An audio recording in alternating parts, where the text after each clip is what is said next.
Another storm comes our way. I'm meteorologist Joe Martucci, and some of us could see up to 6 inches of rain here, and that's mainly going to be in Ocean County, which is why I'm giving us a moderate storm threat risk for rainfall flooding as we go into the next 36 hours. Otherwise, tidal flooding will be in minor flood stage. We can handle that. It's just a nuisance. Wind damage is not ruled out, and beach erosion should be minor as well. We have a advisory out for coastal flooding, a coastal flood advisory. This will be in effect from 6 p.m. to midnight tonight for all of our shore counties here.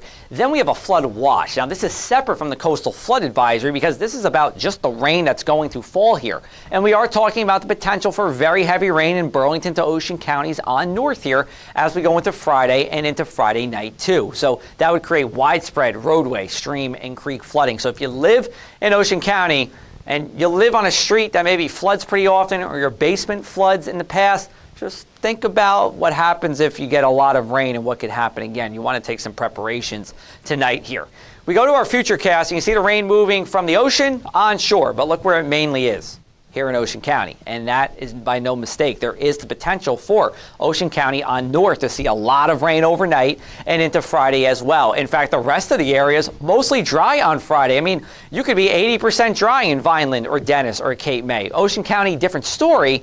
As we go into Friday night, we are going to be dry here for a lot of the region, but then the rain starts to trickle back down south as a lobe of moisture rotates around the center of the low pressure system offshore. And you see these showers pushing southward into Saturday morning. By the afternoon, we're dry. By the evening, we have a clear sky. And we'll stay clear as we go into most of next week, our first week of October.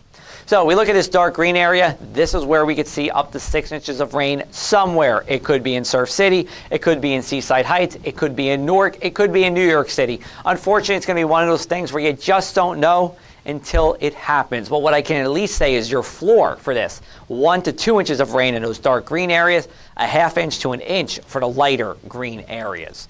So the lighter green is certainly something we can handle without much flooding issues across those areas. Bridgeton, Fortescue, down at the Cape May.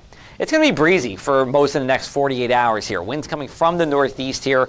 And you see as we go forward in time, it does dip a little bit on Friday, but then we kick it back up. This is enough to knock over the lawn furniture. It's enough to roll over the garbage can a little bit, but it's not enough to cause any wind damage as we go forward in time, and that's some good news for us. The winds will finally diminish probably Sunday night here, so expect generally breezy conditions as we go into Friday, as we go into Saturday, and most of Sunday as well. Speaking of Sunday, we have tidal flooding through Sunday here. It's a continuation of the flooding we've seen since last Saturday. This is minor stage coastal flooding, the kind of flooding we see a few dozen times a year that creates nuisance problems for us across the area here. You still want to make sure you don't drive through that flooded water.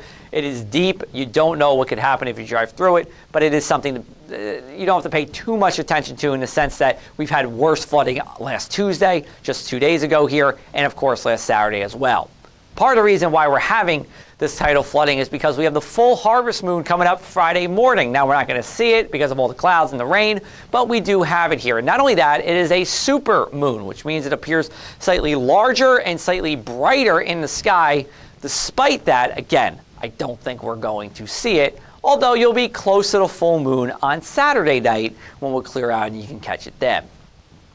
Dew points are going to take a tumble as we go after this storm here into the dry category for Sunday, Monday, and Tuesday as well. And that means lots of sunshine for us in our inland 7-day forecast. So we take a look at the weekend here. It's dry for the afternoon, beautiful for Sunday, and then we continue this spectacular stretch right into next week here. Monday through Thursday, temperatures all at or even above average here. We could pop an 80 on Tuesday. Lots of sunshine, great for any and all outdoor activities. If you want to hang out on the boardwalk or at the shore, you got a great stretch to do so as well. We're pretty much making up for the poor weather we've had this week with next week, our first full week of October.